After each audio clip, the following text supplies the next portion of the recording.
Hello and welcome to the 8th episode of Pod Stallions. I'm Brian, and with me as always is Jason. Hello, everybody. And I guess it's wouldn't be a show without you, or I'd just be talking to myself. I'd tune into that. Wouldn't be a bad show. That would be called the self-deprecation hour. Yeah. So today's episode is kind of special and near and dear to my heart. It is our Gerry Anderson show, and we're doing it on September 13th because, if you know your history, Jason, 14 years ago we lost our moon. Yeah, I was going to say maybe we should have done this a little earlier to kind of give people a heads up, but what can you do? Yeah, the brave souls were launched into space, never to be seen again.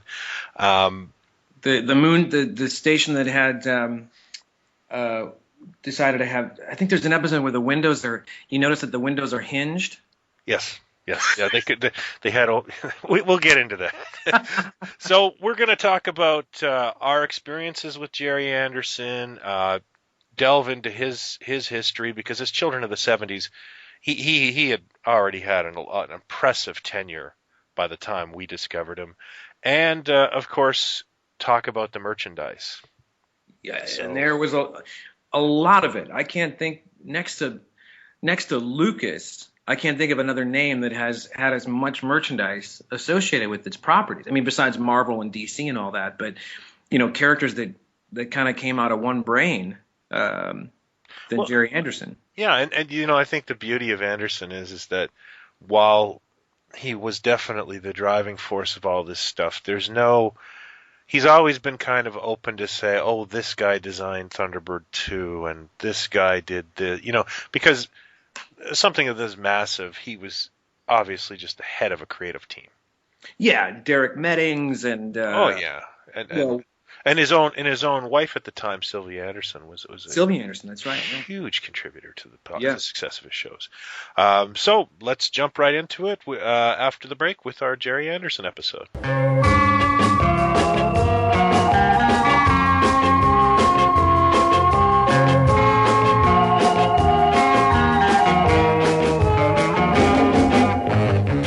Yeah. What would you say your intro to Gerry Anderson was? Maybe without even knowing it as a kid, what would your first experience? It's tough. It's tough for me to remember because I think I saw Stingray really early as a child. Okay. And of course, I had eyes and ears in 1975, and Space 1999 was everywhere. Yeah, it was. But I was never sure what to make of that show when it was on.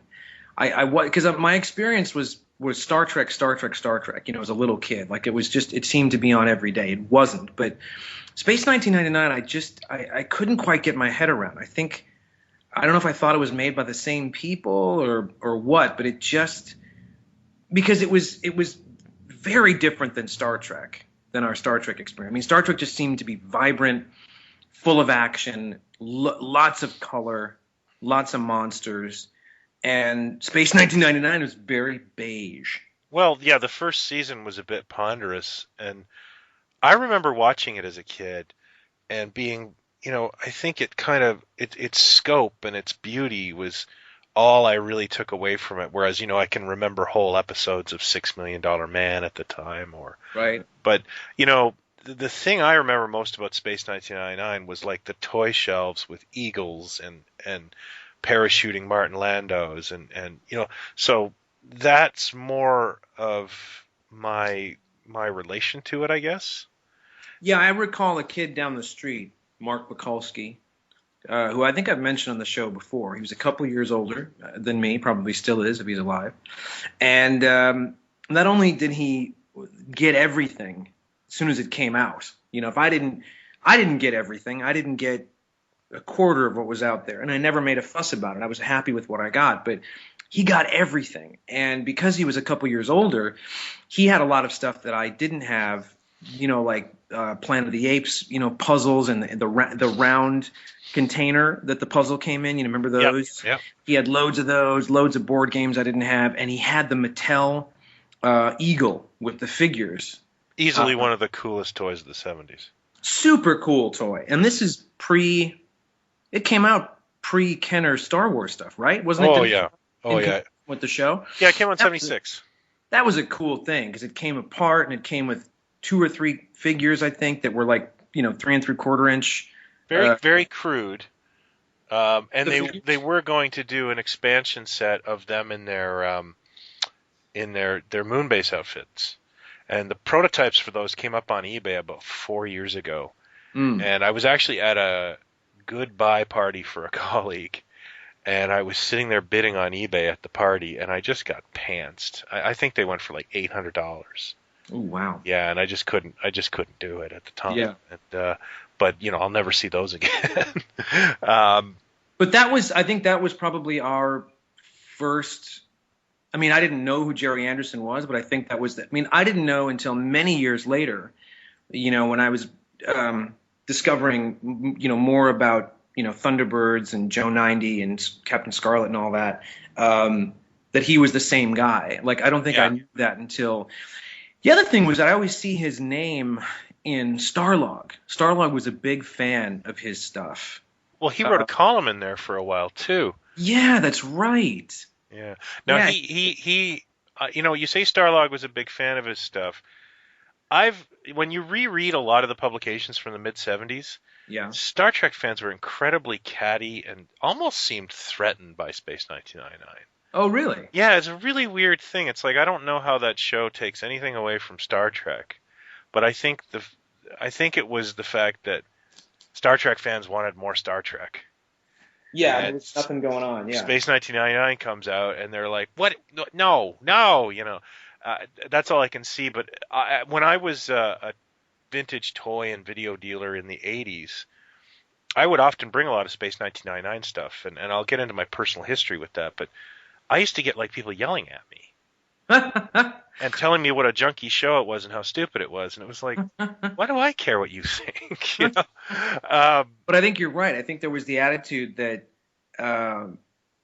everybody was so hungry for more Star Trek, and there were always those rumors about the next Star Trek series. There was going to be, it was called, Phase 2 or whatever it was. Yeah. That when Space 1999 came, it was almost like their attitude, or the fans sort of thought this was the chance to get another Star Trek, and somehow somebody put their money on Space 1999. Yeah. And by the way, this we should talk about this real quick. Well, let's get into the history of Gerry Anderson, I guess, and how he sort of got started, and the shows that it sort of made his name before Space 1999. But Lou Grade was really the guy that sort of was responsible for launching a lot of that stuff, wouldn't you say? ITC? ITC. And Anderson, when he first started, he had a partner by the name of Roberta Lay. And they created some puppet shows together. And I can't quite remember when they split. Okay. But it seems to be around the time when Anderson started, like he did these kind of like Torchy the Battery Boy, I think is one of the shows I've never seen. Yeah, The Adventures of Twizzle, Four Feather Falls. I've never. Four Feather Falls, yeah. And him and Roberta Lay split, and Lay would go off to do, and if you can find them on YouTube, I'll try and find the links. She did some TV pilots that are live action, and they really retain, like, this is a Gerry Anderson puppet show, but it's with people. One's called The Solar Knots. Okay. And you just have to see this thing. Okay. It's such a like Star Trek makes it look like caca, like, unfortunately it came out around the same time as Star Trek, but it is kind of a visually beautiful and kind of strange product of its time. Okay. And so I don't, but I knew immediately, like, I didn't know who Roberta Lay was at the time when I looked up these pilots, Googled her, and I was not surprised to find out that, she had an early partnership with Anderson. Okay. But Anderson, I believe, and I'm going to have to just kind of defer to an article I have here because I don't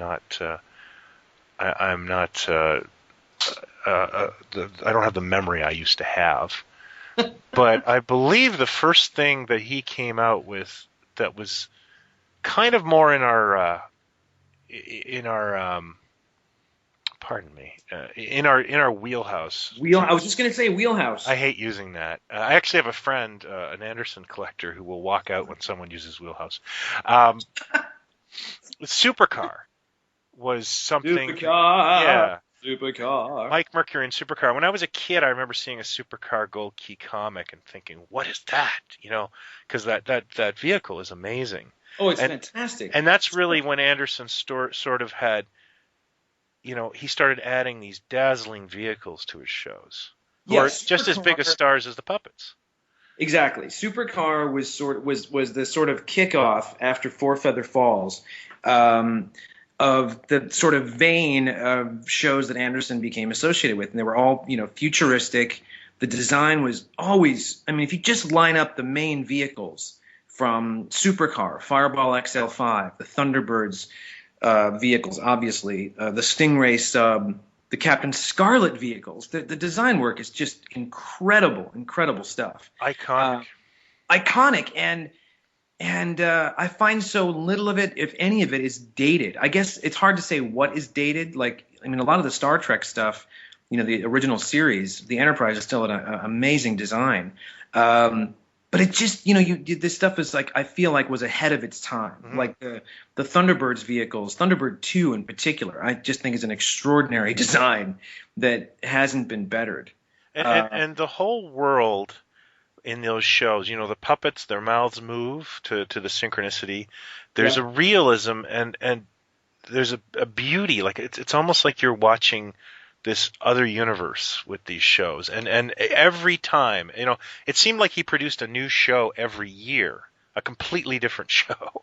Yeah, and there was a couple years apart. He got more money for each series, and the technology kept improving. And to the point that on this, unless I'm mistaken, on the when it got to Captain Scarlet, they were able to have the actors on the set with the puppets, and they had talking exactly, and they had their voices synced up with the puppet. They made it that concise, and the sculpting obviously got better and better too. Where initially, I think there was very much a kids audience in mind, and they purposely made the heads, larger than the body. I think it had to do with the technology, but also to make it seem more, stylized. That this is a different kind of show. This isn't live action. It's, they patented the phrase super marionation, which is brilliant. But by the time you got to Captain Scarlet, they were so lifelike that some of them were modeled on the actors. The other thing I thought was brilliant too with a lot of these was there were British voice actors doing American accents. Yeah. He was so sharp as far as the marketing went that he knew. I think wrongly. I think it would have been just fine if they had their original voices, original accents. But he was thinking internationally, and he was thinking about the American audience, and that's where the gold was to make these characters have these accents. Yeah, you say that, but he also, as I recall, Gerry Anderson was also, I think, a very forward-thinking guy. Mm-hmm. And even in 1961, I believe he put a black character into Supercar or into an episode, and refused to change it because they didn't want to play it in the States. Because interesting. Yeah, and he, to his credit, he always was but this is before Roddenberry and Star Trek. All his crews on his shows, they started getting very multicultural. He was an early believer in that, and he's a very positive thinker about the future. And I've always been kind of a fan of this guy for a lot of reasons, and this is one of them. Speaking of which, just a sideline real quick, because we were talking about Bond off air, and we had done an episode on spy movies. I think I forgot to mention this, but you just made me think of it. One of the very first pieces of merchandise that ever came out for James Bond was a single issue comic book done by DC. Yeah, Dr. No. For Dr. No, and it was in their showcase. I think it was called Showcase. Yep. So it was DC Showcase. So I think the DC Showcase title was like one of the issues was the first time the Flash had ever shown up, et cetera, et cetera. And so there's this one single issue, the adaptation of Dr. No, a comic book adaptation. And all the African-American characters in the comic have been colored white.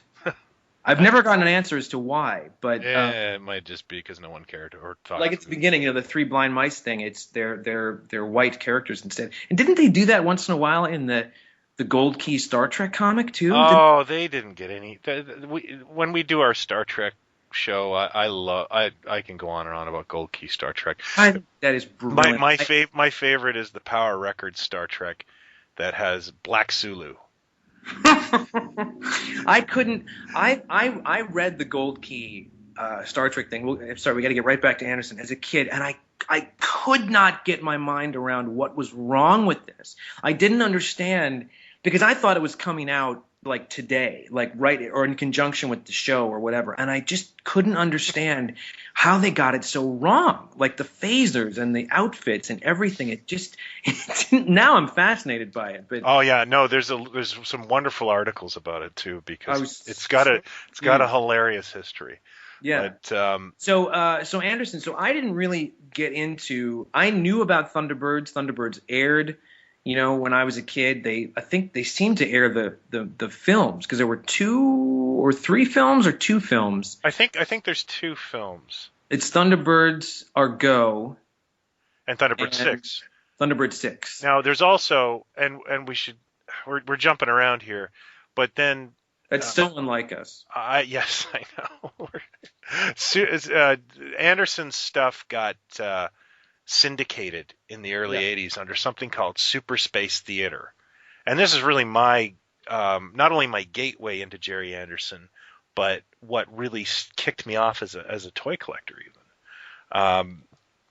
But they did bundle episodes for better or for worse of all of Anderson's programs, and ITC did it with other programs as well, like the Champions. And they'd make these kind of huddled messes of 2-hour movies, pretending to be 2-hour movies. And didn't they do that with Man from U.N.C.L.E. as well? Didn't they? No, that wasn't ITC. That was actually just there was the same idea. Was they would bundle a couple of episodes and release it theatrically? Is that? Yeah, but that had a lot more thought put into it. I see. Okay. And ITC, we should tell people. They're the Muppet Show people. The Muppet Show people. When I think of that, and I won't do the music because we'll probably get in trouble, but that ITC opening with the like timpani, the drums and the da da da with the horns, and that ITC, I always associate it with the Muppet Show because I think a lot of people forget the Muppet Show was shot in England. That's why there were so many British. So much British talent that showed up on there as guests, but they were responsible for the Muppet Show. The Persuaders, The Saint, I believe, was an ITC production. So Lou Grade had been around. I could be wrong about The Saint, but Lou Grade was an icon of British television. So he really was the guy. I'm sure you've heard all these stories that, Anderson would just come to him and say, this one is going to be about this. And sometimes I think he just went ahead and did it, and Lou Grade gave the go-ahead, and then it was like, here's the first episode, and then he'd say, "Okay, let's do 12 more." It's all of the Anderson commentary is it kind of gives that feeling that he just would, I rang Lou Grade and we did a deal. So, it's one of those things where it seems like he was calling all the shots. But it also, to be fair too, it wasn't as if he wasn't paying attention, because when he felt that Anderson went too far a certain direction, he would pull back and say, okay, we're not doing that again. Yeah. So Supercar is the first one that comes out. I never saw Supercar on television, that's for sure. Oh, no, it was a black and white show. I'm not sure I ever did. I'm just taking one pause right here. So right after the success of Supercar, Anderson went on to Fireball XL5. And you can already see a bit of an improvement in the puppets, because I don't know if you've looked at Mike Mercury lately from Supercar, but dude's homely. And he's got a migraine. Yeah, he just kind of he's a strange looking guy. The puppets on Fireball XL5 are much more handsome. And this is something I wanted to bring up early on. One of the things that sets apart a lot of Anderson's programs from regular kiddie fare is the music. That's true, yeah. The work of Barry Gray, who just, he was working in a child's medium for television. He should have been scoring movies. He was bombastic. He was catchy. He really does lend character to the shows. And the theme tunes, granted, you sort of have to be a bit of an Anderson aficionado to know them, but every one of them is catchy. Fireball XL5 is I could literally sing that. I could sing that theme tune right now. I know every lyric, and I'm not even that big a fan. well, that's literally a theme tune. Like Yeah. there's actually lyrics to it. Supercar, is fairly memorable, but Stingray, Thunderbirds, Captain Scarlet, they've all got a real zing to them. Like you get them right away. And And they Joe boom. 90, yeah, Joe 90 too. Joe 90 is a cool theme tune. That theme tune got remixed in the 80s and was actually popular again. Oh, no kidding. Yeah, I used to have the Remix 45, and it was actually a cool sounding song. You know? So Supercar was a supercar. Fireball XL5 was a super cool rocket. Yeah, it was like a space patrol vehicle, and I think Anderson provided the voice of the robot. Okay, and that led the way to Stingray, which was just the opposite, a super sub in the ocean. The first movie, or the first Anderson show that was in color. Stingray was about a war between the ocean dwellers and the surface dwellers, and I think this one is one of my favorites. And the reason I think it works is most of the characters are sitting most of the time. Well, that's another trippy thing that always kind of tripped me out about Thunderbirds. And Thunderbirds, just to tell you, how popular that show is. And by the way, all these shows are popular internationally, but especially Japan. Yeah, I was going to get into that. Japan latched on to these shows early on, and merchandise-wise, they put everyone else to shame with the amount of items that the Japanese market made. But Thunderbirds, you were going somewhere with the Stingray thing. Thunderbirds, what was I just saying? Well, I was talking about the characters sitting all the time, and you said you saw them freak you out. The trippy thing about it was they would, if one character, one of the puppets, handed, let's say, a document to another character in a wide shot, the puppet would, hand off the document, and then they would do a close-up of a human hand holding the document, handing it off. I saw Secret Service when I was a kid, and that freaked me right out. I did not understand what that was. Well, it's funny you say that, because Secret Service, the Secret Service is the forgotten. It's obscure, and it played on French television here. Very obscure, and it's the one that, the legend has it, Gerry Anderson showed the first episode to Lou Grade, Sir Grade, and as soon as the lights came up, he said, "Okay, we're not doing any more of those. Like, one season is it." Yeah. And it's such a bizarre premise. The gist of it was there was a guy called Stanley Unwin. Stanley Unwin was very popular on British radio back in the 50s, kind of like the Goon Show, and his trademark was speaking in this sort of gobbledygook, like a made-up language that he sort of had. I have a soft spot for him because the Small Faces, the quintessential mod band, were a big fan of his, and so for their Sergeant Pepper, which is called Ogden's Nut Gone Flake, on the second side of the record, it's kind of their sort of tongue-in-cheek sort of concept record. It tells this very loose story, and linking each tune, they have Stanley Unwin doing the narration in that trademark sort of gobbledygook. So right around this time, Gerry Anderson has the idea to take Unwin, and wouldn't this be a fun character trait to get him in and out of places in a show that he could gobbledygook his way through the bad guys to get to wherever he was. And he built the show around this. And Stanley Unwin was a priest, was it in there, or a bishop or something? He was playing a priest, I think. He was playing a priest, but he was a secret agent. And then there was another guy that was sort of the muscle, the Steve Austin of the show. And the thing I remember about it is this guy would shrink, and things would get like, I remember watching an episode as a kid, and they would show the car driving down the road, then they'd show a real person on a motorcycle driving down the road, and I didn't know what the hell was going on anywhere. So it was his first attempt at live action, but he mixed the live action with the super marionation. So Unwin appeared in 5-10 minutes of each episode as himself. I mean, as the character in live action. but then there was a puppet of him as well, and all the rest of the stuff took place in miniature, as puppets. And then like you say, the hero got miniaturized, and then he was able to get in and out of play. It is the most. If you tried to go in and pitch that show to somebody, they would think you were insane. It's the strangest concept, and they only did one season. 13 shows, yeah. 13 shows, but we haven't even got to all the merchandise yet that everybody made, Corgi, Dinky, Matchbox, whoever it was. Oh, yeah. I want to say Dinky. It's Dinky. Dinky Meccano, but there's a lot of... But Dinky made his Roadster. Yeah, they tended to purchase every license. For every show he did, they would make a vehicle from it. Okay.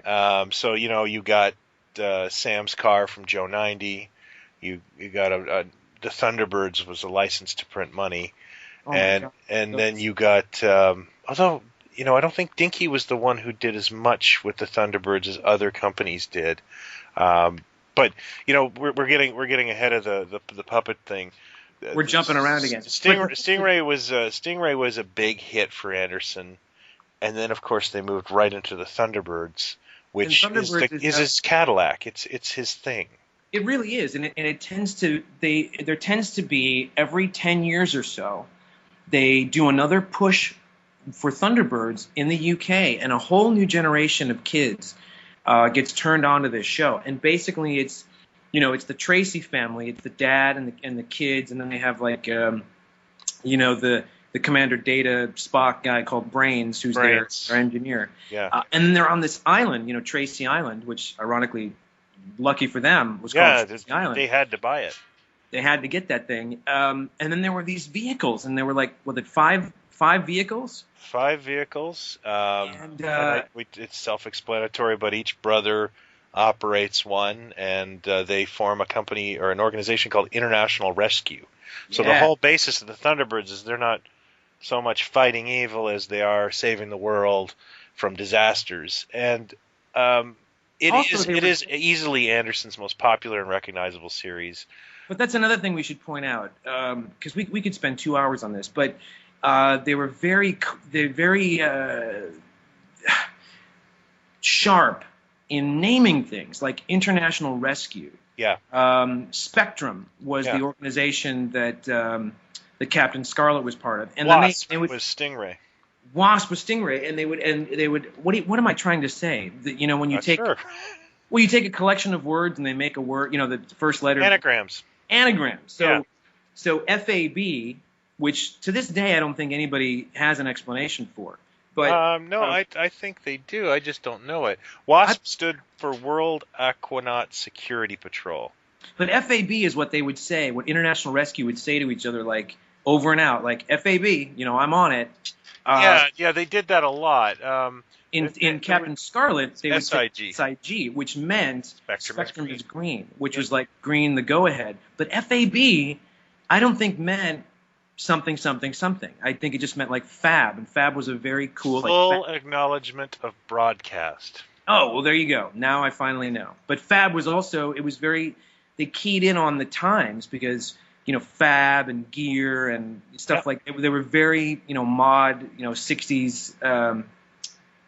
sounding words, and that worked. So you had Thunderbirds, which was about this family that had all these vehicles that not only fought people like on the ground, but rescued things and people, and it tended not to be.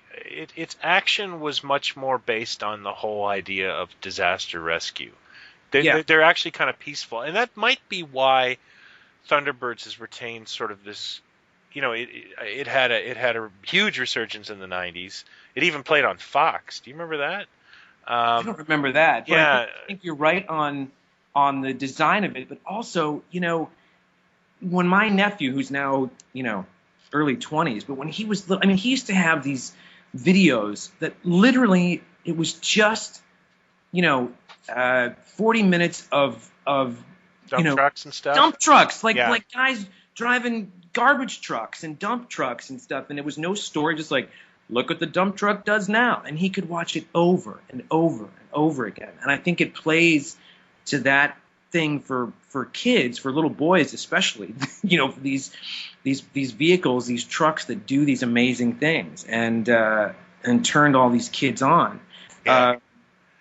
Go ahead. I think you're right. It has that appeal. I remember having to watch some of those myself, like my son watching people driving a bobcat around, and I was like, I have a friend who does this for a living. I really want to go to his house. It's not that exciting in real life. Yeah, he's not so happy doing it. He hates his job. Yeah. But then Captain Scarlet. Now, Captain Scarlet and Joe 90 are my favorite Gerry Anderson shows. Captain Scarlet was, I thought, just super cool. You had this organization. Was it Skybase? Was that the name of the Spectrum? Spectrum. But Skybase was the big. It sort of was the like the helicarrier in the Avengers. Well, to be honest with you, and I wanted to bring this up, Captain Scarlet of all the puppet series is my favorite as well. And there's a couple of reasons, and I think they probably jive with what you like about it. One, the puppets look really realistic. Yeah. And two, so they'd really honed the craft. And two, the show has this kind of sci-fi James Bond harshness to it. Well, let's talk about the premise. The premise of it is the main character, Captain Scarlet, and Captain Black are on a mission to Mars. Something terribly wrong happens. Captain Black is killed, so we think. Yeah. But the Mysterons, who live on Mars, this unseen alien race, take over his body, and he becomes this agent of evil back on Earth.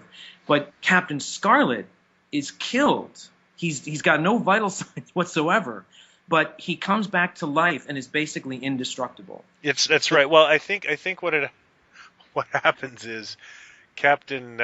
Sorry, I got to break for a second. My wife is trying to make me laugh. What? Goodbye. My wife has been trying to make me laugh for the last 5 nice. I think what it was, and if I recall correctly, is Captain Black is exploring Mars. He sees a settlement of buildings, assumes they're hostile, fires on them, and this alien race called the Mysterons, who are basically like a collective cloud of thought, attack him, Yes. make him their agent. And the Mysterons can replace anything And so with an anytime exact copy. you'd know they were coming because two things would happen. One, you'd see these green circles, these rings, Yeah. Mysteron rings on the ground. And then you would hear, "This is the voice of the Mysterons." And this deep, Just a deep voice. brilliant villain. Brilliant villain. And it was unseen. It was sort of like, oh, he's kind of giving us a heads up that something bad's going to happen. But then Captain Scarlet, being indestructible, he was able to sort of detect, an agent, in sometimes in ways that other people couldn't.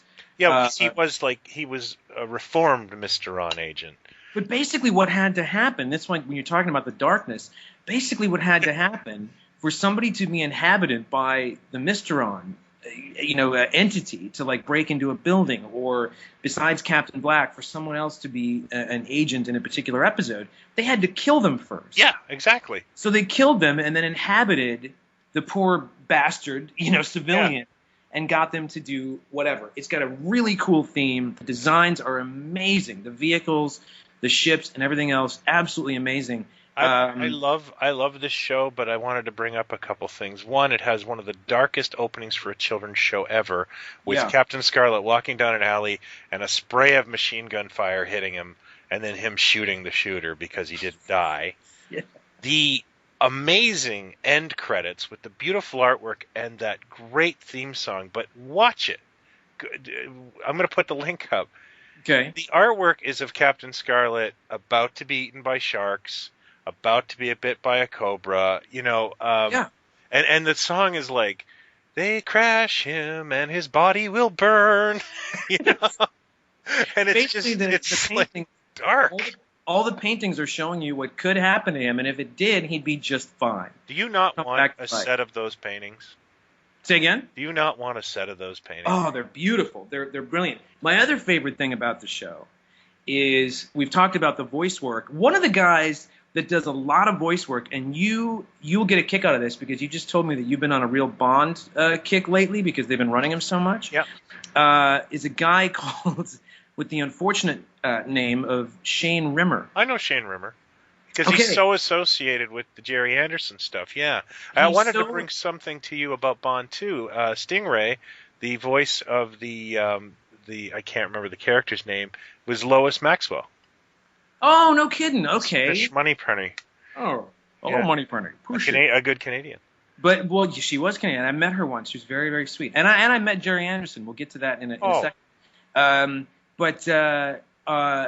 So Shane Rimmer did a lot of the voices in the Gerry Anderson stuff, and he has that sort of typical American, just a pure voice. It's hard to explain, but once you hear it, you know it's the guy. Yeah. He showed up in a lot of Bond films.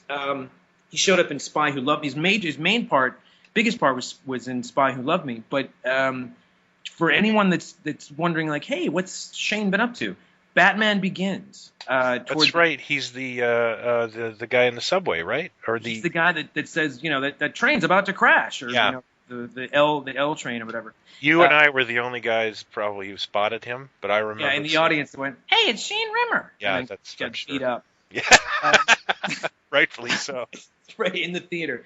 But the greatest thing about Captain Scarlet, for some reason, the guy doing the voice of Captain Scarlet decided to do Cary Grant. Yeah, and it's a really great voice. It's great. It's SIG. I'm all right. I can't. I'm not going to do it justice. But Captain Blue, of course, was an Anderson regular as well. It's Ed Bishop, who's one of my favorite actors. Ed Bishop, who brilliantly, when UFO came along, they made everybody look just like puppets. Well, I'll get to that, but yeah, that was Sylvia Anderson being the costume designer, and so we had Captain Scarlet, which was genius, I thought. The next thing, one thing about Captain Scarlet. Sorry, I wanted to get to. Don't you think that Russell T Davies owes Gerry Anderson a check for not only having an indestructible Captain Jack, but having him on a frickin' helicarrier? Oh yeah. I was sitting there in that terrible. I don't like the 3-parter with the Master very much, but neither do I. Not to get hooey, but I remember thinking, oh, the indestructible man's on a helicarrier now. I've never seen this before.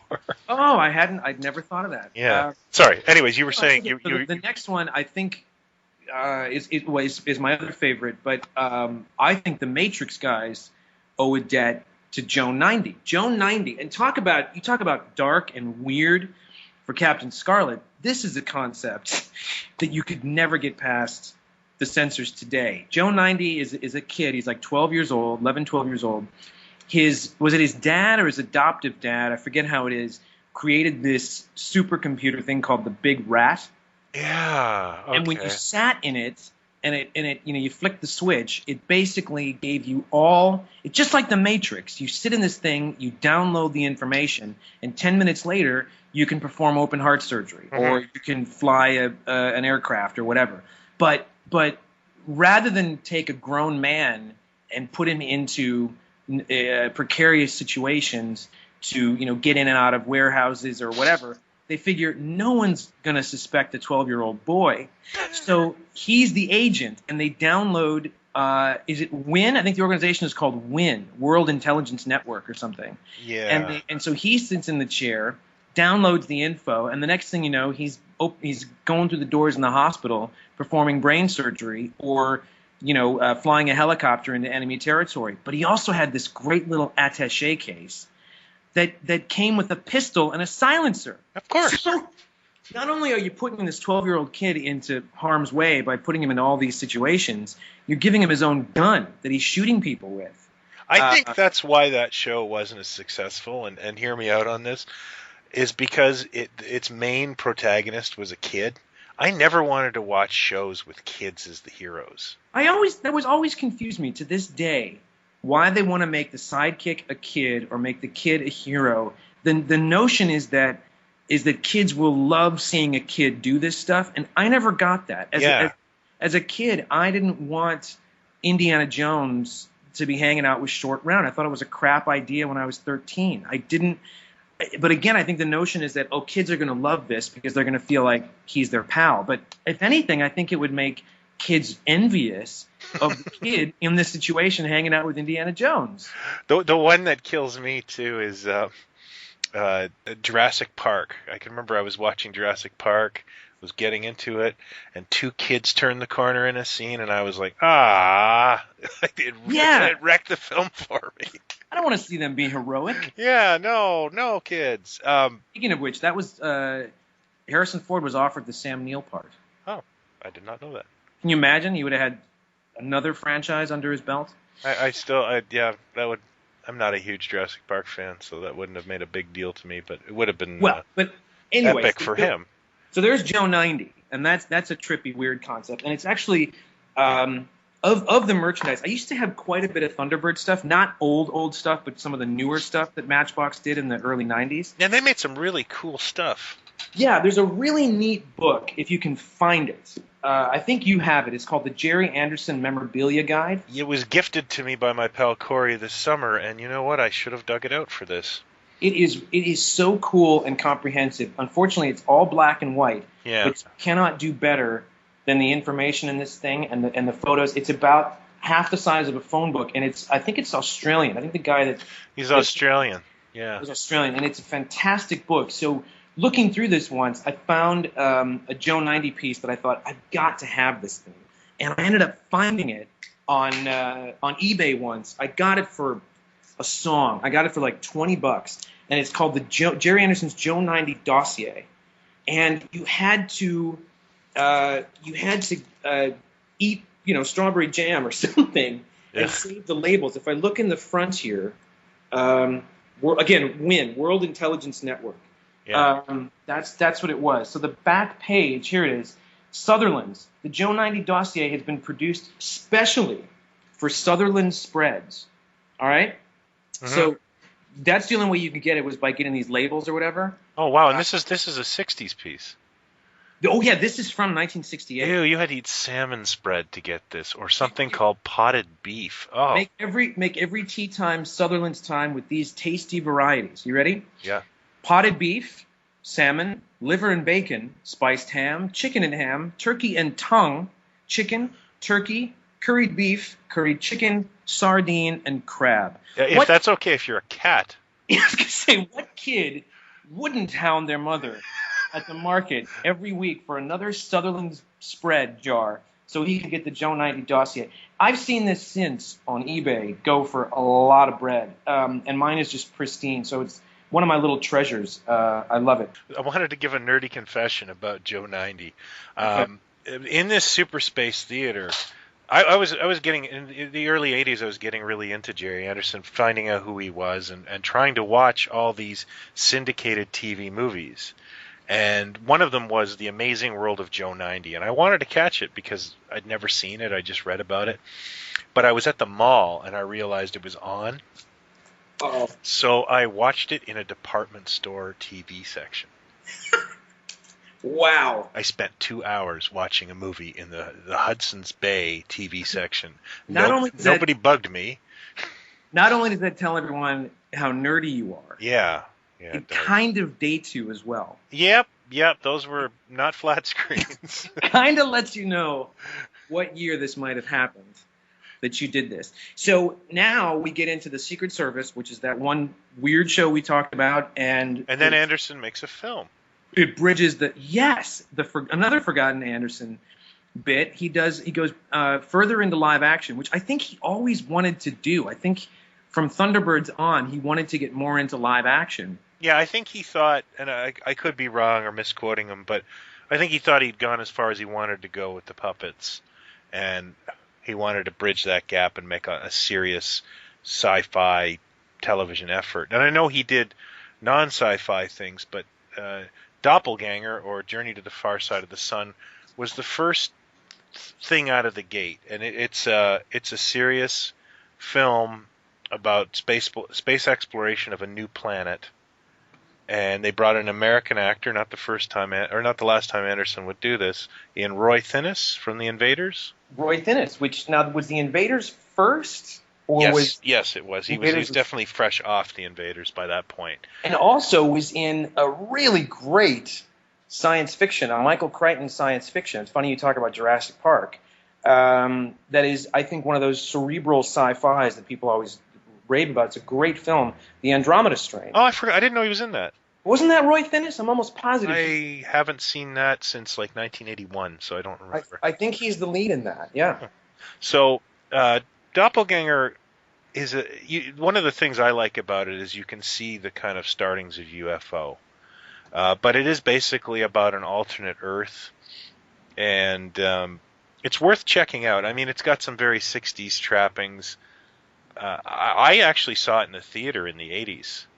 Jeez, really? Some local theater had a poster. It was called Journey to the Far Side of the Sun, and I went to see it, and then I realized I'd seen it on TV in the theater. So you knew it as Doppelganger? No, I didn't know it as anything. I didn't recognize the title, but I had seen the film as a younger kid. Okay. And when I was sitting in the theater, I was like, oh, Well, isn't that odd that the film is called Doppelganger? And that is true. No, that was. I've seen this before. Yeah, it should have been called Deja Vu. Now, so that's his second sort of foray into live action, and then comes along your favorite. I'd say you're a mild obsession on your part. You're probably as into this show as anything you're into. UFO. Yeah, it's created in the late '60s, early '70s, but it's meant to depict 1980. So it's 10 years in the future, and it's a very mod future. And Sylvia Anderson designed a lot of the clothing. They drive, so they basically everybody kind of is dressed up like a puppet. Everyone looks like an action figure, which I think is cool. The haircuts are very, very Beatles, circa 64, 65. In fact, there's Beatles music in UFO too. They there? have a big party and they play Get Back. You're joking. No, it's in the episode Kill Stroker. Oh no, is that Ordeal? The episode Ordeal. Oh, so that's got to be 70, 71 because Get Back was 69. Well, the show was probably produced 70, 71. I might be a little off with my dates. Wow, I didn't know that. That's cool. That's like, oh, hang on. Come on, pal. I'm trying to record here. And it stars, as we said, Ed Bishop is the star, but it has a fantastic cast in George Sewell, who's from Get Carter, as you recall, and he was also on a great Sylvester McCoy Doctor Who story with the Daleks. Wait. Hold on. George Sewell. Who is he in? What did you say? He's in Get Carter. Who is he in Get Carter? I think he's one of, and it's been a few years. I think he's one of Carter's old mates. I think he's one of the guys who shoves the car in the lake. Okay, because there's a guy in Get Carter that is in one of our favorite Doctor Who's. The guy who's the villain in Seeds of Doom. Yeah, no, it's not. It's definitely not him. He's in Get Carter, and he's also in the Italian Job, the original Italian Job.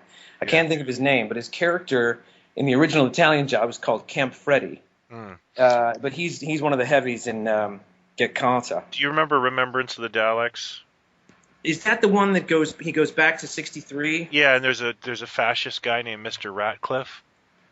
No, I remember. Okay. What's his name is in it though? The guy from Grange Hill and Pyramids of Mars. Yeah, we're never okay.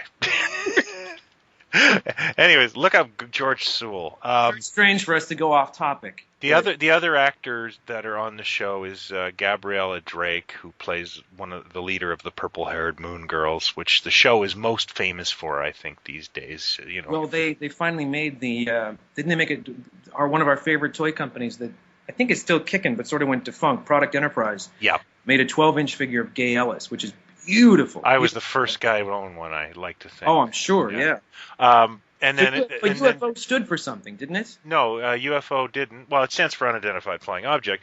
They were an organization called Shadow.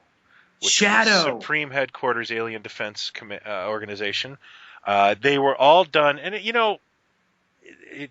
the show has some really great things about it, and then there's some things that when you look at it in today's light, you go, okay, that's a little silly. Commander Straker, who runs it, is supposed to be head of a movie studio. And his whole office goes downstairs to Shadow HQ. So Shadow is a secret organization that operates as a movie studio, which is, why not just be like a school book, printing company? Right. You don't want to draw any attention. Yeah, the second in command is Colonel Paul Foster, who was played by Michael Billington, and you'll like this, that Billington was seriously considered for Bond a couple of times. No kidding. He's since passed away. But what a great, shadow, like the number of anagrams? Yeah. The number of anagrams that the Anderson shows came up with, I mean, genius, just genius stuff. The organizations and just the names for things. And the weaponry, too. We haven't even talked about the weapons, like the guns and the communicators and things like that. The design is really, really kind of timeless in some of these shows, don't you think? No, it is. And UFO especially, again, they had vehicles that were Anderson's trademark by this point. And the UFO vehicles, I think, rival Thunderbirds in that they had a sub that turned into that launched a plane. They had these neat little interceptor vehicles that fired missiles at the UFOs. The UFOs themselves, they had these great ground tanks called Shadowmobiles that they have the Shadow logo on them. I don't know if you're a secret organization why you would put your logo on things, but let's not talk about that. Even Straker's car is very cool, and it's a gull-winged vehicle. It's very much the cars in Captain Scarlet the design is incredible. Yeah. The difference here, though, you're dealing with real. Were there any miniature? Well, I mean, obviously there were some miniatures, but like for the most part, when you had a wide shot of Ed driving his car, were miniatures ever used, or was it always? Well, they may have been. Miniatures were used for the Shadowmobiles. They were used for pretty much every vehicle except for Ed's car. There was a secondary car, and then there was like these little blue bus vans they had that were really cool. And of course, Shadow had great, you're talking about guns. The aliens had these amazing weapons, and Shadow had an array of interesting spacesuits and gadgetry that was the trappings of an Anderson sci-fi show. Well, they speaking of the merchandise, which we barely touched on. There's just too much. I think we got to basically do that at the end to cover. Yeah, but Lone Star, the cap gun, because back to Bond again. Lone Star had all those licenses in the '60s. Man from U.N.C.L.E., The Saint, Bond, Doctor Who, you name it. They always put out a cap gun related to any of whatever Anderson show was popular at the time. And they did a slew of stuff for Joe 90 as well. But I think they did stuff for UFO. I could be wrong. Maybe it's UFO did get some merchandise, but it's not. Maybe because the show itself, even though it got heavily criticized by people saying it's not Star Trek or the Andersons have made their humans into puppets, it's actually a really dark and innovative show. Like first of all, it doesn't fare to be compared to Star Trek, because people in Star Trek are happy, they're doing inspiring things. Yeah. People in UFO, it's like a pressure cooker. They're trying to save the world from something that keeps changing and is weird. They don't know enough about it. These wouldn't be happy people. In fact, in one of the best episodes of the series, Straker has a choice of shooting down a UFO or saving his son's life.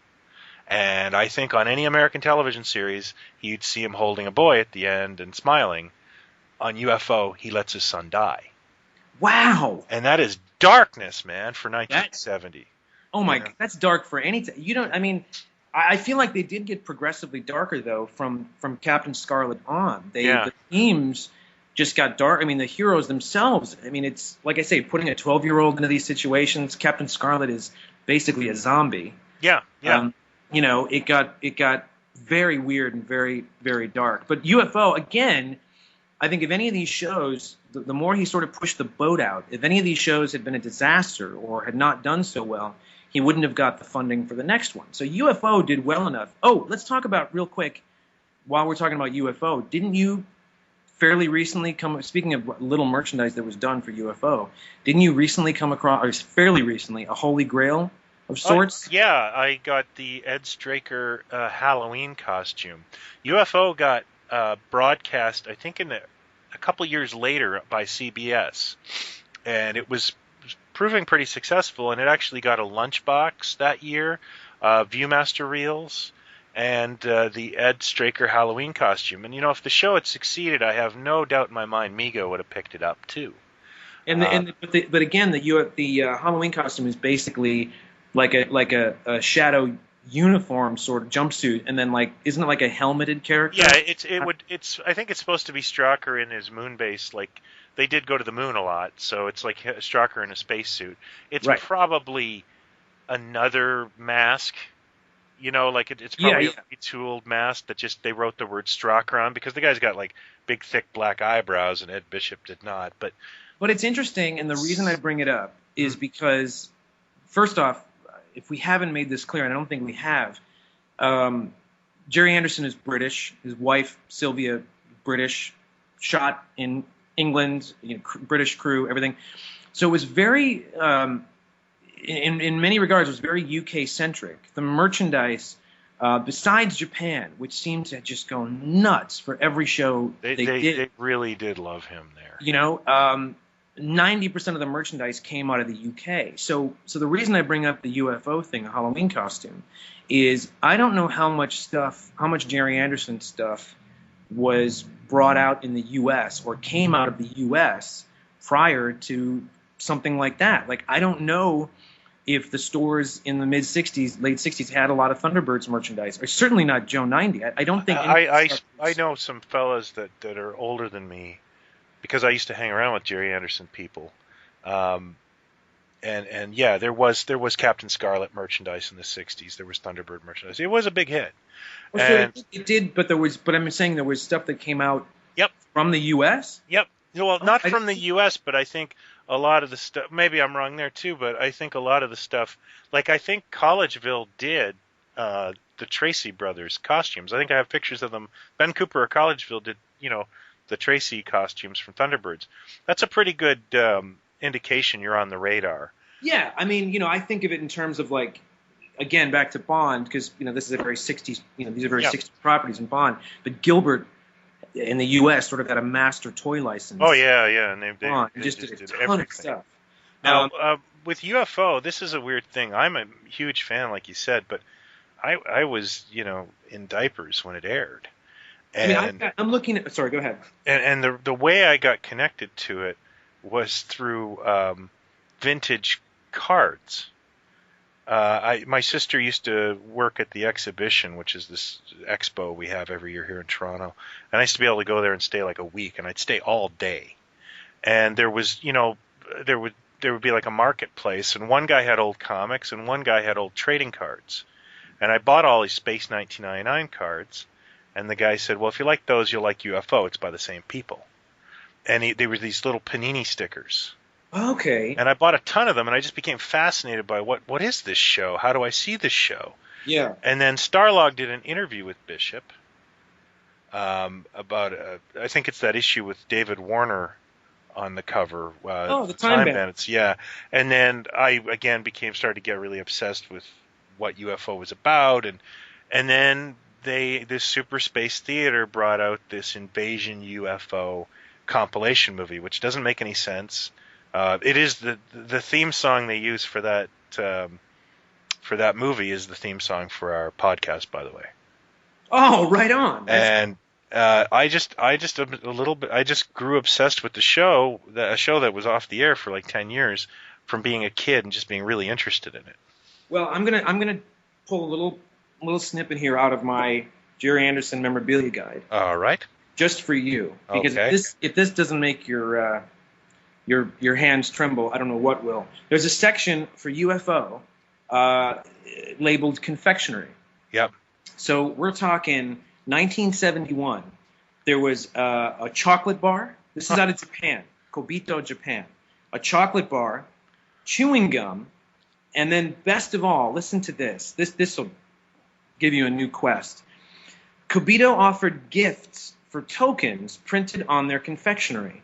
A UFO moon-based moon globe, a gold-colored moon globe, UFO vinyl helmet, a UFO relief badge, all released in 1971. And right there next to it is a little black and white photo of a little Japanese kid holding the globe, wearing the helmet, and the badge on his chest. And totally beat him up for that stuff. I mean, if you want to talk about what kids must have had to go through to get the Joe 90 dossier, imagine all the chocolate kids had to eat in Japan. And just, it's beautiful stuff. It looks like the globe is massive. It's like the size of a volleyball, this thing that was free to mail away for with little things from the chocolate bar. So then after UFO, there was a sort of another forgotten series, live action called The Protectors. Do you remember this? Yes, I do. I actually remember watching it. It's a spy series. Yeah, Robert Vaughn. Vaughn. Out of Man from U.N.C.L.E. And the only thing I know about this is I don't know how much Anderson wanted to be involved with this. During this time, he also wrote a treatment for Moonraker. Did you know that? I did not know that. Yeah, and he the only reason they didn't buy his script is that he really wanted to direct it as well. And it just it didn't work out. But yeah, Anderson wrote an early treatment for Moonraker in like 71 or 72. Wow. He then took The Protectors, and the only thing I know about the show to this day is apparently Anderson was not a guy to speak ill of a lot of people. He hated Robert Vaughn. Oh, no kidding. Yeah, they just did not. It's very well known. I'm not blowing the whistle on anything. Because Robert's here right now. Oh, hi.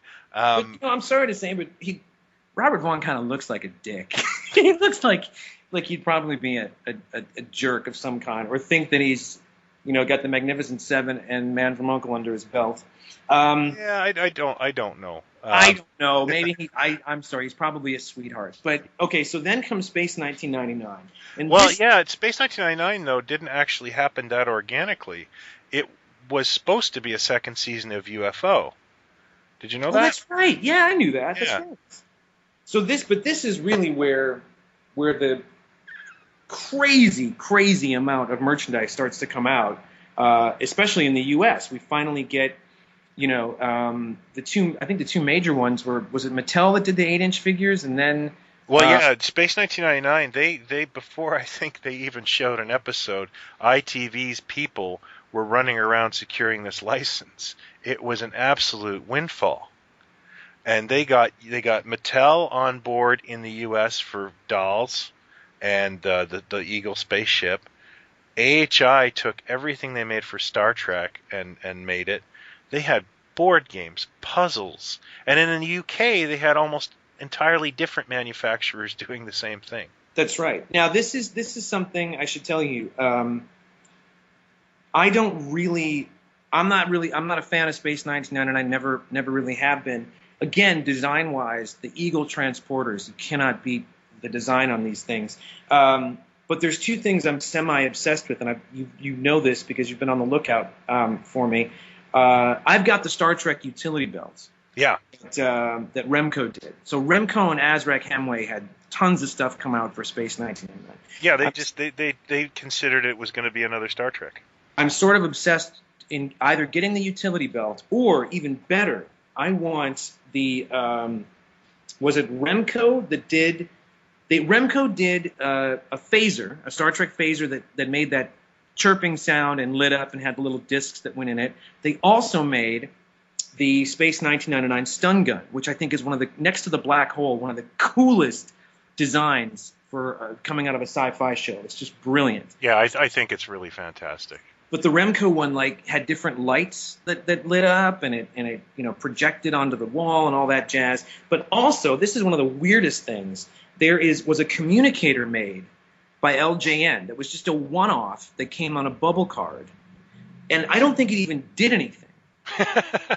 Right? It didn't even light up or make a noise or anything. It's just this plastic communicator that came on just a Space 1999 communicator by LJN, and I'm kind of obsessed with tracking one down. I'm sure it's impossible. I used to have the chest radio. It looked a lot like the radio it looked a lot like the unit that the astronauts would wear, but it was like a radio loudspeaker. I sent a link on eBay recently to you, didn't I? Yeah. You got to get one of these things. And somebody, and I think it might be Vanity Fair, made working Comlock walkie-talkies that were just fantastic. Oh, wow. So there's buckets of stuff that comes out for Space 1999. Yeah, it's an embarrassment of riches. And then the Gerry Anderson world goes kind of quiet. Well, yeah, and I can explain a little bit of that just through knowing what I know now. Space 1999 got a second season, but Gerry and Sylvia Anderson had split. That's right. She kind of left the show, so they brought in this American by the name of Freddie Friedberger. Yeah, wasn't he involved with Star Trek? The third season. The third season. And he's a bit of a schlocky guy. And, Space 1999 may have been a little pedantic and a little long-winded in the first season, but I think they threw a lot of the baby out with the bathwater on the second season. And you can really see it in the titles. The first season title's very long and posturing and, big booming music. And then the second one is like this action team news thing. You got Martin Lando spinning around in a chair and shooting his laser, and Barbara Bain running, and it's. But that original, and sorry, we should just point out that Martin Landau and Barbara Bain were married. Yeah, and they were first together in Mission Impossible, but they have a daughter. They might have more kids, but their daughter, Juliet Landau, who became, I think, more popular in Buffy. Yeah. She was in Ed Wood and some other stuff, but she's once you know that she's their kid, you're just like, oh, of course. She looks like their kid. And luckily she has her father's acting ability.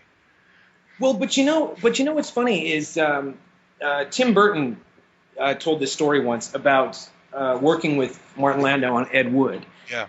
And he said, I think in ways he could relate to Bela Lugosi, at that point in his career, because Landau was a guy, I think he came out of the method school, like with Brando. Oh yeah, he's a very accomplished actor. And he, worked with Hitchcock, and he really, was high end.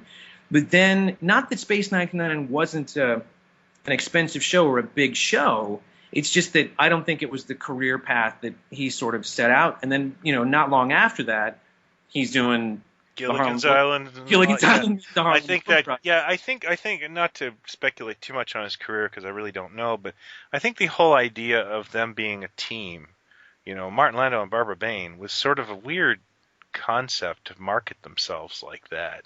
I mean, they were been together in the Gilligan's Island movies, weren't they? Yeah. They also did a pilot with Steven Spielberg called Savage. They were trying to do this kind of Tom Cruise and Nicole Kidman thing back in the day, and not to be offensive, but he was arguably a much better actor than she was. I would say that's safe to say. And just as a side note, because I'm a big Woody Allen fan, if anybody out there wants to see the masterclass for Martin Landau and go, really, I didn't know that he rent Crimes and Misdemeanors. I was just going to say that. And Tucker. He's really excellent. He's great in Tucker. But Crimes and Misdemeanors was the one I thought he should have gotten every award, every accolade under the sun. He's absolutely extraordinary. And it's a great movie.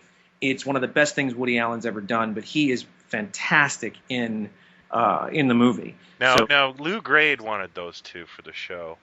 And it's written that Sylvia Anderson really didn't want them.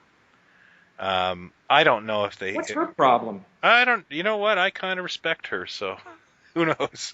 Well, so we should tell people she was the voice of Lady Penelope. That's right, and I think she was a really influential person. And for Anderson, I think she made some really great choices, and she did a lot of great work. And they were a bit Lee and Kirby, if you ask me. But that's just my opinion. Red alert! Red alert!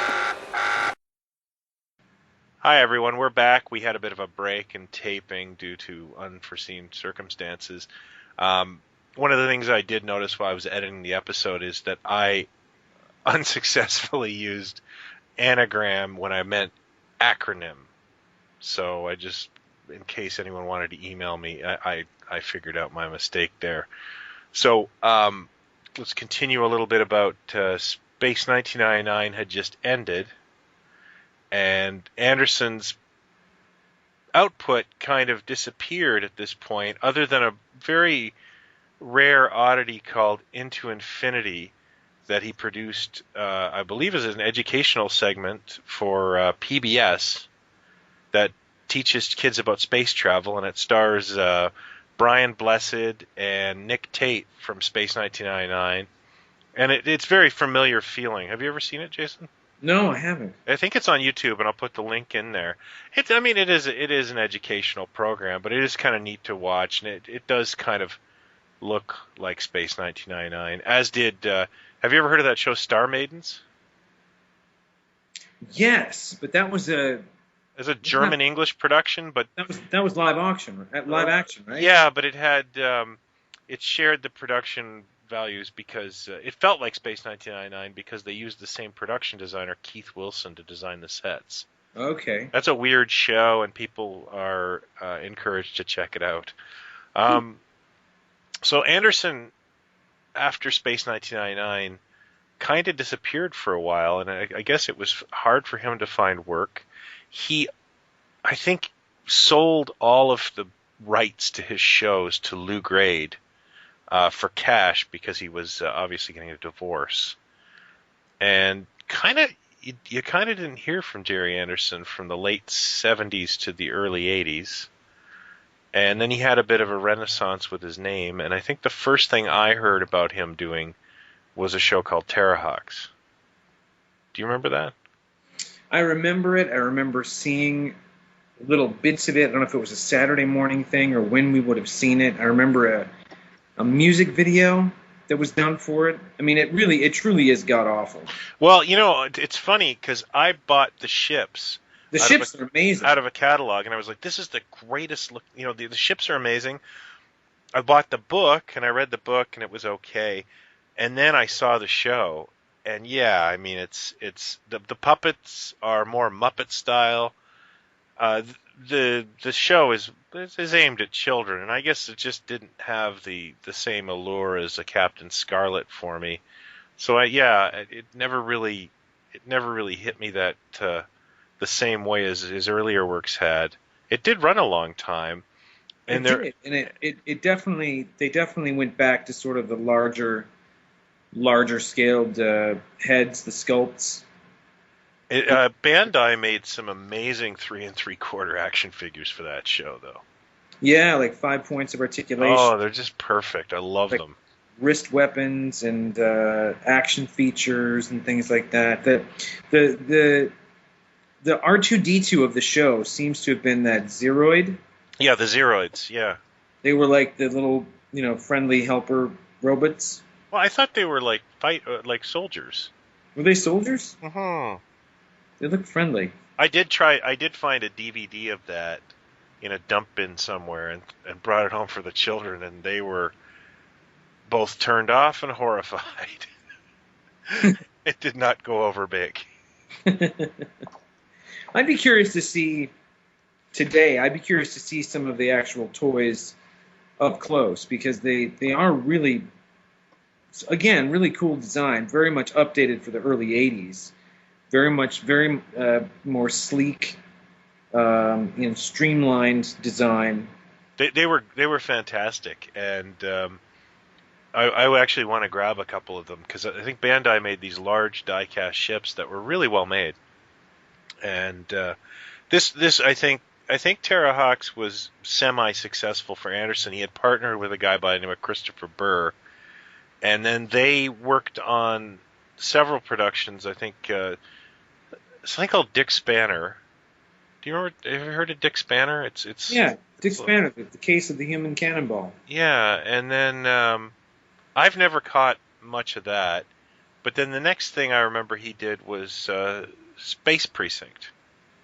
Yes, good old Space Precinct. Now, Anderson had been trying for 10 years to get that made, and there was actually a pilot done with Shane Rimmer, who you mentioned earlier. And then I think it took 10 years. It went from Space Police to Space Precinct. And the Space Precinct was an interesting return to live action. I don't know how you felt about it. I thought it was kind of a mixed thing, personally. It was strange in that I think it was trying to a lot of tongue in cheek and a lot of like riffing off of U.S. cop shows at the time. Yeah. With the lingo and the violence and the vibe that was in there. So I didn't see much of it, but again, I remember the designs seemed to be very very retro to me. They seemed like they were going back to Stingray type. Mm-hmm. And we had moved on here. There was a chain in the Twin Cities, at least. I don't know how far this spread in the U.S., but there was a discount chain of stores, and I can't think of the name of them, that got all the Space Precinct stuff. The figures? Just everything. The figures, the vehicles, everything. And they were down. They were like $1 a piece for these figures. I saw them in drugstores in the States too. I think Vivid made those too, didn't they? Vivid Imaginations? Yeah. I think they did. So Vivid Imaginations they were a new company, and they got Captain Scarlet, and they got Thunderbirds, right? Matchbox had Thunderbirds and Stingray. That's right. They got Joe 90 and Captain Scarlet, and I think they grabbed Space Precinct as well, because that was the most of the new stuff that was happening. The Joe 90 stuff they did was great. I still can't find it, of course, but I've got a super cool Joe 90 attaché case that they made that was really neat, because there were two separate things you had to get. There was a field kit, which was the ID kit, the wallet, the win badge, and his glasses. And the glasses were important because when he downloaded the information for a character or a brain surgeon or what have you, or TV VCR repairman, he would have to have the glasses on. The wires on the sides of the rims of the glasses sort of were giving him a vibe through his skin to to be able to maintain the info. I don't know. Yeah, I'm not sure. I think it was the link to Big Rat. Something like that, or linked communication. So you had to get that little kit. Then you got the attaché, which had opening and closing compartments, and then it had like a communicator that folded out into like 8-9 different uses, including like a periscope and a sheet with a little tab with a pen, to make notes and all this stuff. And then, of course, the coup de grace is pistol and silencer. And the pistol just, clicked, and the silencer fitted into it. But you hid them all under these secret compartments in the attaché. So when you're looking at it, dead on, you don't know they're in there until you like flip a certain section. And then they also made the Joe 90 12-inch doll. Right, and they did Captain Scarlet and Captain Black, didn't they? Yeah, they since have made different versions of Captain Scarlet and Captain Black that talk. Neat. Like when you press the chest, the epaulets, the light on the epaulets, lights up in conjunction with their speech, and the little. Remember how on their caps, on Captain Scarlet's cap, the brim would come down like the microphone. Like a microphone? Yeah, which is pretty cool considering we could have that technology now. Yeah, that swivels down and lights up. Neat. Where the little spot is. So he's got about 4 different phrases. And then the Joe 90 doesn't do anything, but he's got a helmet, he's got his glasses, and then he comes with a little mini attaché case. So I owned one of the rarest Captain Scarlet pieces for a brief time. I bought it for a friend, but I didn't actually want to give it up. Because I bought it from Toys and Stuff, through Toy Shop. Oh, yeah. And you got Toy Shop, and you called, and you got the thing, or else you snooze, you lose. It was the Pedigree Toys 12-inch Captain Scarlet doll. Oh my God! It didn't look like Scarlet. It was just their Tommy Gunn figure, but it was in that Captain Scarlet uniform.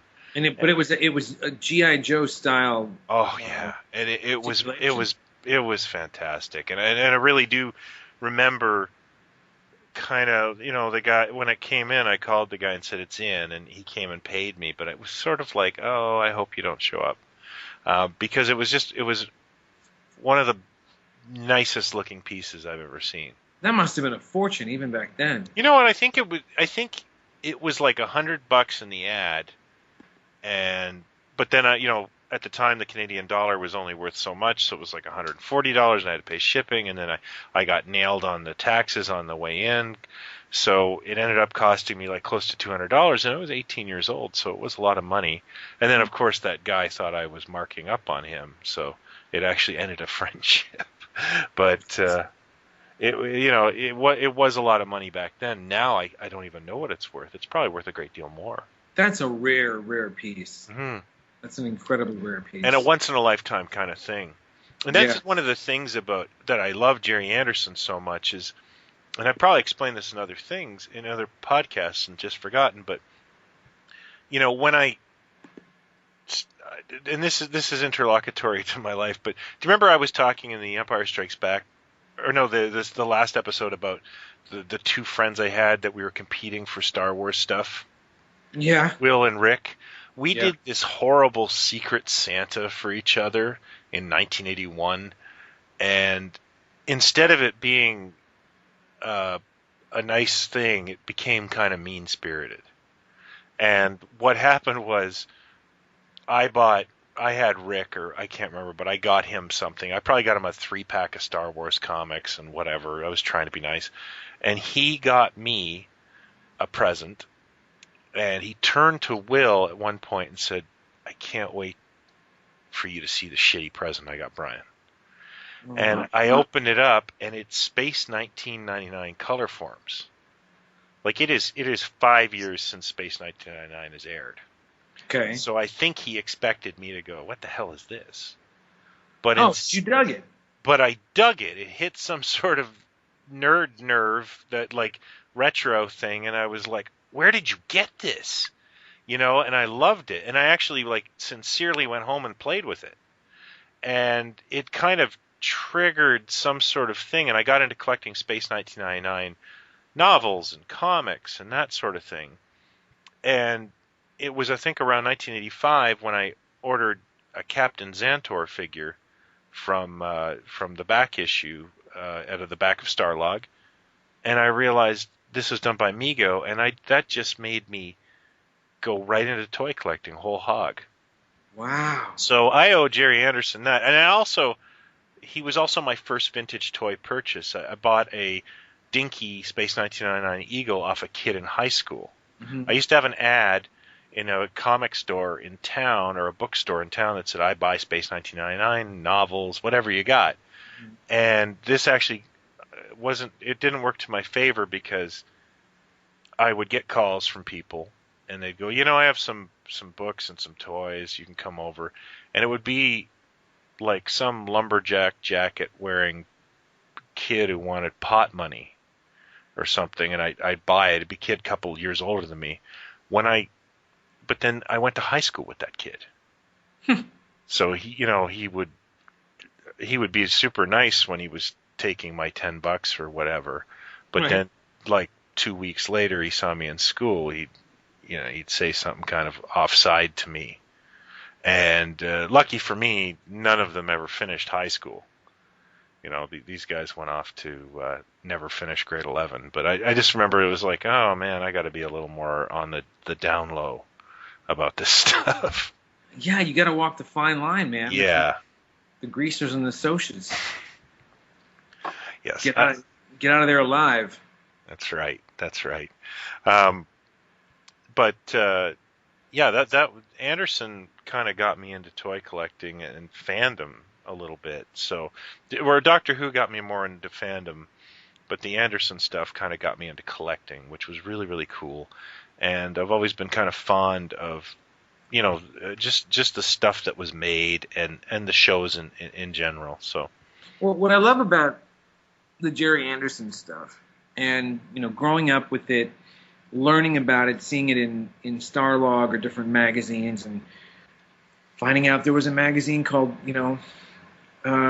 Super Marionation or SIG. Super Marionation is Go. Go or whatever. Yeah. That got me laid in high school. I'm sure it did.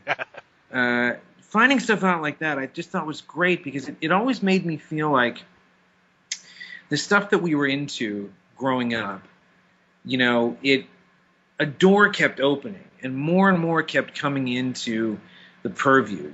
If ever, it's a bad example, but if they ever did those double page spreads for like a Starlog anniversary magazine where they did like a collage from the top left corner down to the bottom right corner of all the stuff that's going on, all the material that's fit to print, fit to stuff in a Starlog magazine. I mean, you had everything in there. You had, all the current stuff, all the big stuff, the big budget stuff. You had, Battle of the Planets, Doctor Who, the Gerry Anderson stuff, Space 1999, $6 Million Man.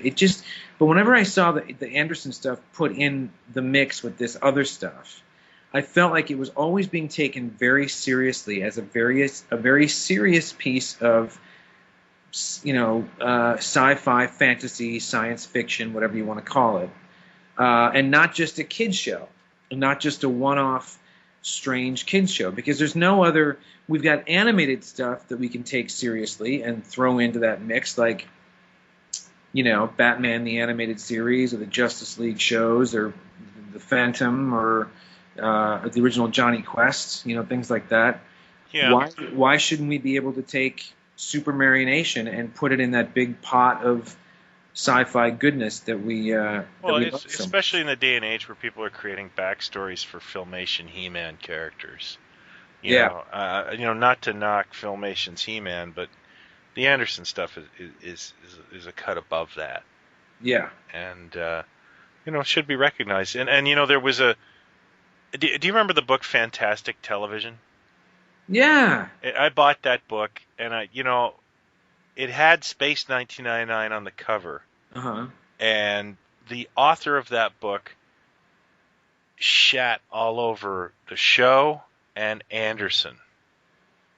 The book is just a scathing crap on Space 1999. What the fuck? Yeah, and it was one of those things where, you'd pick up a magazine occasionally, and there'd be a picture of Ed Bishop and Ed Straker and Gay Ellis, and it would say, Ed Straker looks for the strings on his puppety co-star, and it was like, these shows deserve a little more recognition than that. They've been kind of picked on, and I think unfairly. I don't know why Anderson got so much negative attention. He made some truly dynamic programming. Absolutely. And he started getting back into working on different projects. He tried desperately to get Thunderbirds back up and running. The best thing that can be said is that somebody made a big budget live action Thunderbirds film. Yep. That's all I'll say, because Anderson, and legally, I suppose, they had no reason or right to pick up the phone to call Gerry Anderson and get his involvement at all. They had the property; they could do what they wanted with it. But he never got a phone call, never had a letter sent, never an email saying, "Hey, would you like some input?" No meetings whatsoever. No, they did try to pay him to write an endorsement of the film, and it was a huge amount of money to write an endorsement of this film. And, it wouldn't have taken him much, and of course I think basically they got the polite British way of giving the middle finger on that. However, Sylvie Anderson worked and supported that film. Mm-hmm. I have never seen it. I do own a copy of it. I showed it to the kids a couple of times.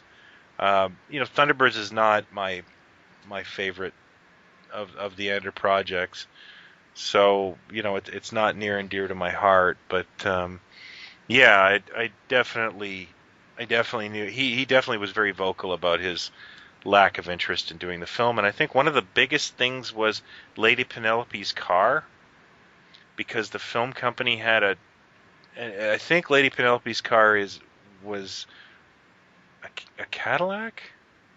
Was that what it is? I don't know exactly. I'm gonna get killed because people are details.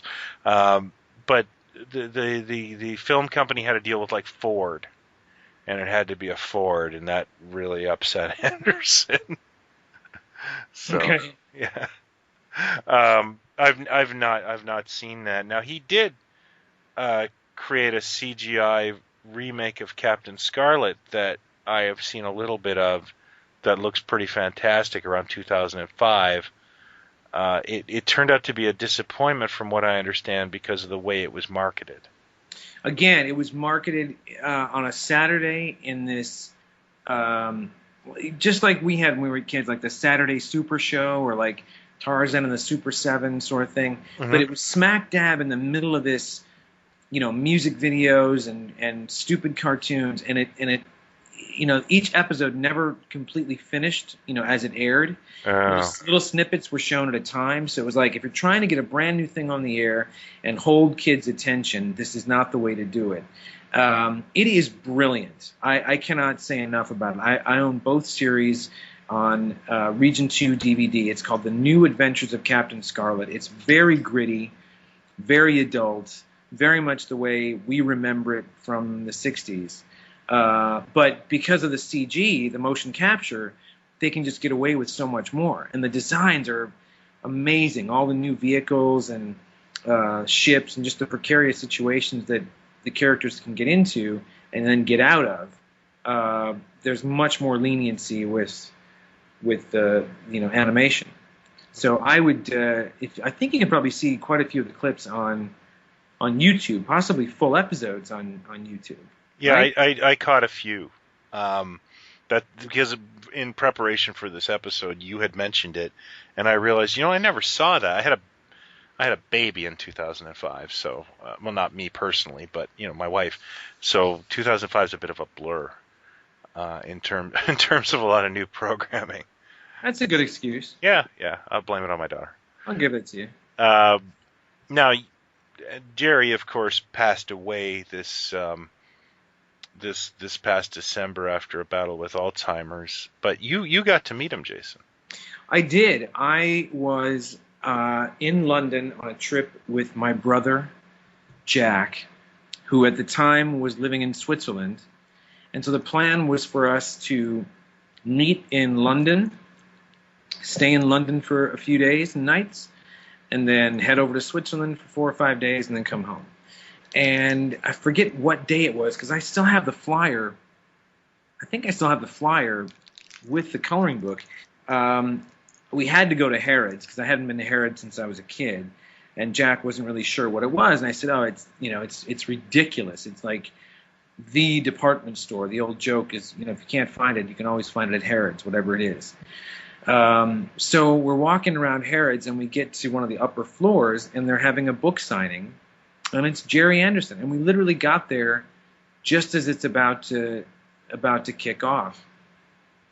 So I didn't want to make my brother wait forever, so I was kind of like, I'll wait, you go off, whatever. And I had a pretty good spot in line.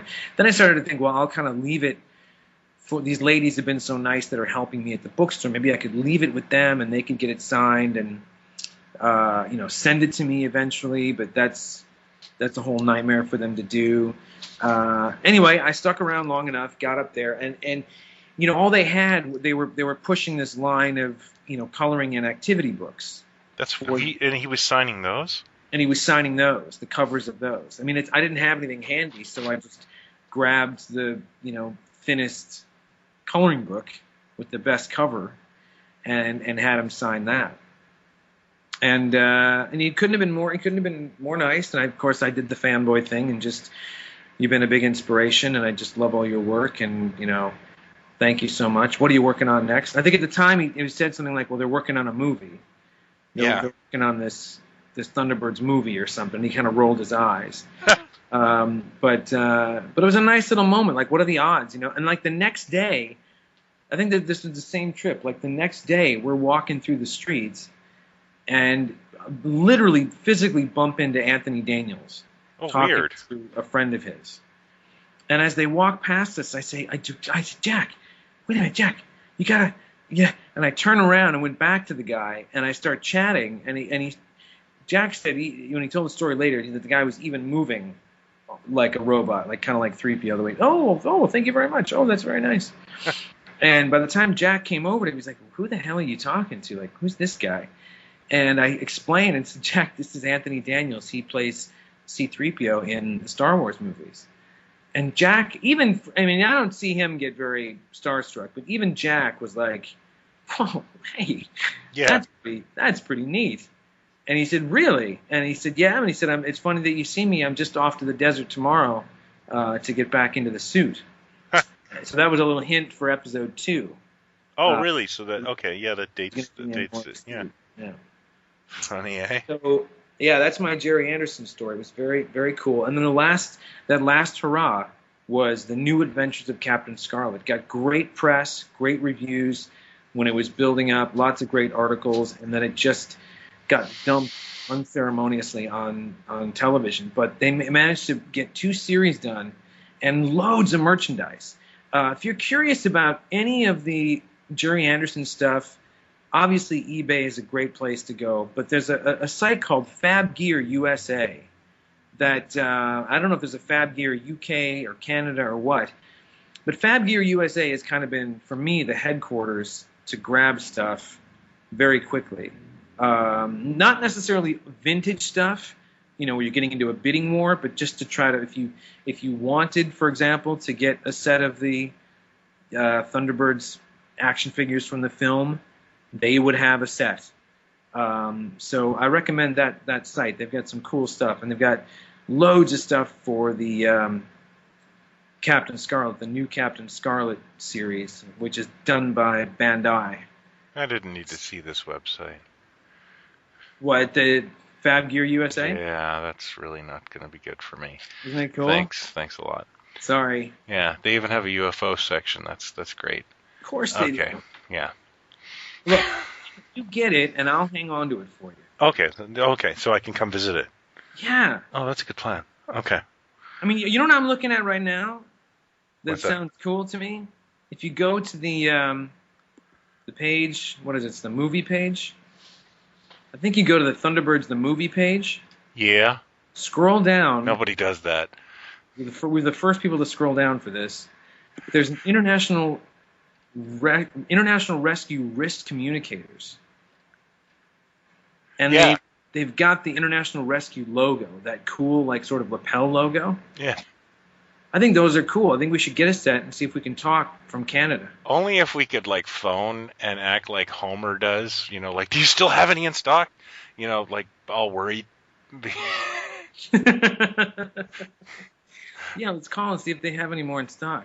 Yeah, no, I was more or less looking at the UFO stuff. But, yeah, wow, they even still have that on stock. Oh, great. Thanks. They should be sponsors. We should. Speaking of merch, why don't we end the episode off talking about our top 5 favorite pieces of Gerry Anderson merchandise? Ooh.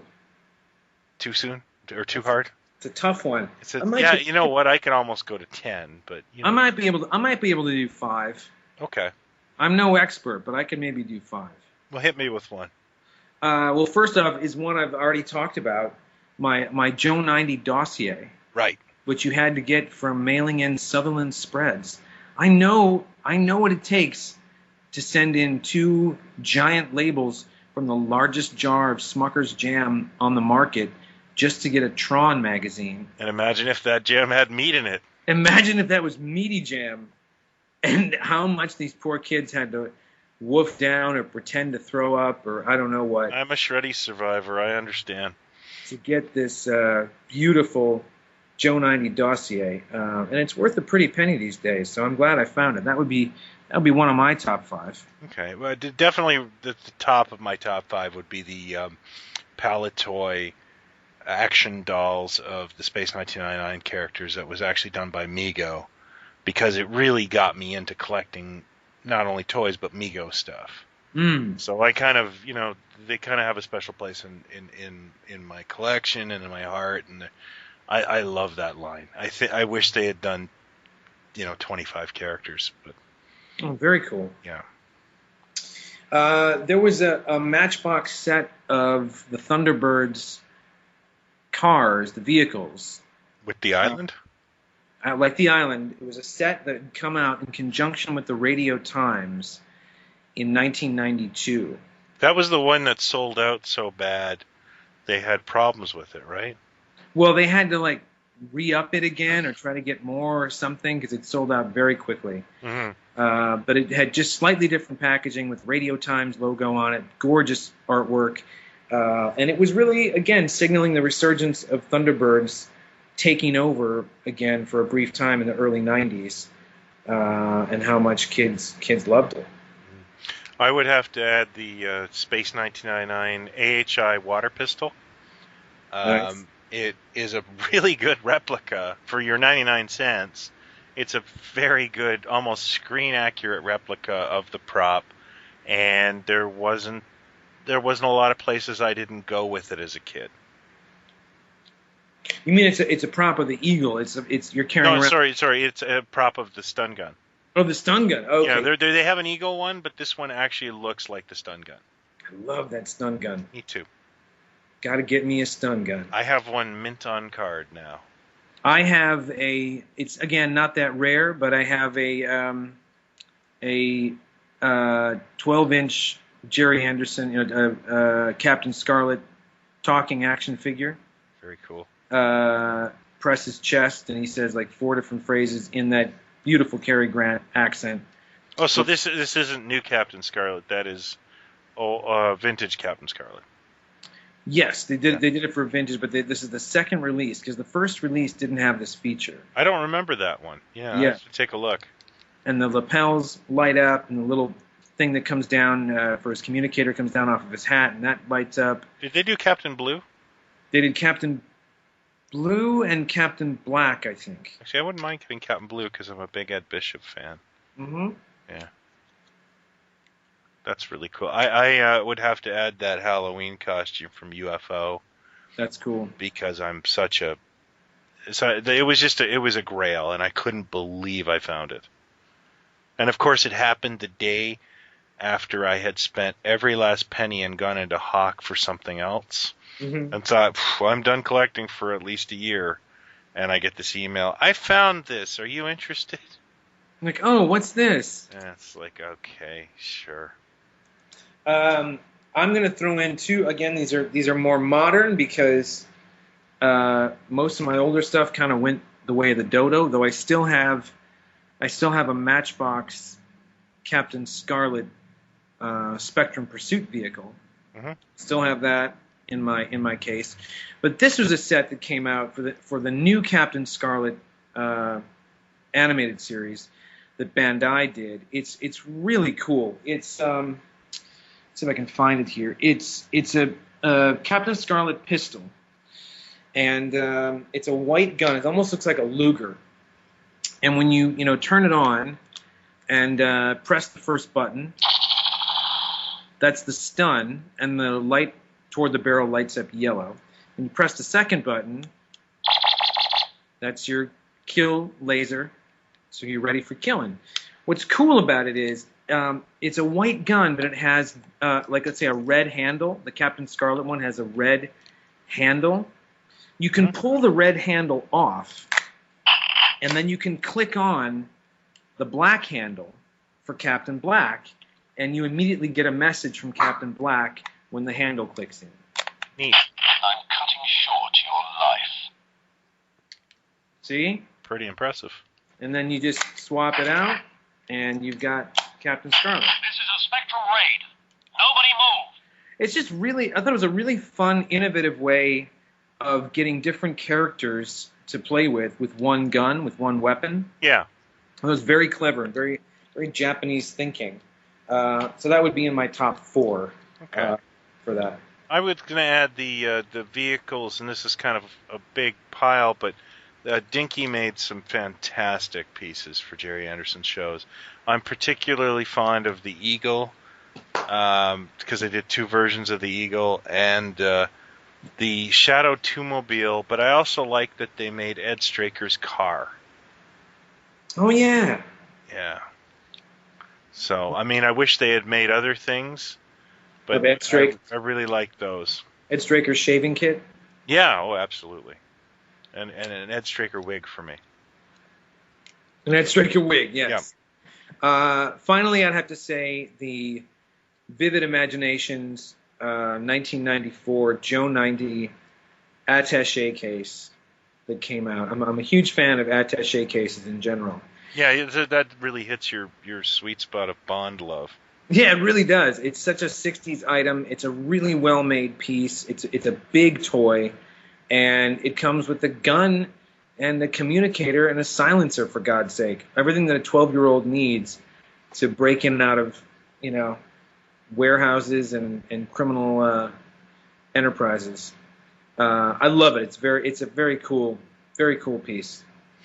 I'm gonna say the final thing I really like, and it's the only modern piece I've mentioned thus far, is the and Product Enterprises made a ton of cool stuff, but the 12-inch Gay Ellis doll, they took, they couldn't take my money fast enough for this. I think they produced it about 8 years ago, I'm gonna say. Sounds about right. And I really hoped there was going to be more characters. And, of course, it didn't happen. But I'm happy to have it. And it's one of my favorite pieces. And I'm not a huge modern toy collecting guy, but I had to have that. That's a very cool figure. Yeah. And it has a talking base that says a few phrases. I don't display that with the figure, but occasionally I'm in the garage and I'll move stuff around and I'll hear red alert in a beautiful little British accent. You think, oh, she's talking to me. Mm-hmm. And I go to my happy place, and then I'm back to cleaning my effing garage. I've got the Steed and Peel 12-inch figures that they made, and the second batch that they made both came with talking bases, and man, they must have run through 16 or 17 phrases, on each base. It was incredible. They also made a killer Christopher Lee Dracula 12-inch figure. They're the only people who've ever been able to pull that off. Yeah. And unfortunately, surprisingly, they didn't follow up with any more Hammer creations. But I have heard Hammer is like a licensing nightmare. So. Yeah, and those guys have had their fill, believe me. Yeah, so you've said. And you know what? That's a good segue into what we have planned for next month, which is it's October. I'm a Monster Kid, and I also do the Halloween promotion, which I believe is called 31 Days of Halloween, and it's a blogging network that everybody talks about Halloween for the entire month of October. So we are going to do 2 episodes of Pod Stallions for that month. Yeah, did I not tell you this? You might have mentioned it. Okay. We're going to talk about monster love, horror in general from our childhood perspective, and then move over to monster toys. Awesome. Yeah, and have a little fun with that. And I definitely have no worries that we can fill that void and make 2 shows out of it. But anybody who's said they wish that we did more shows per month, here you go. Anyone who says they wish they did less shows per month, go to hell. Yeah. And why are you listening? Careful what you wish for. Yeah. All right, sounds good. I hope everybody learned a little something about Gerry Anderson and the gang. Yep, and thanks for listening again, and we love and appreciate your feedback via iTunes or through the Facebook page. All right, thanks, everybody. Thanks, everybody. FAB. FAB. Oh, wow, why didn't I think of that?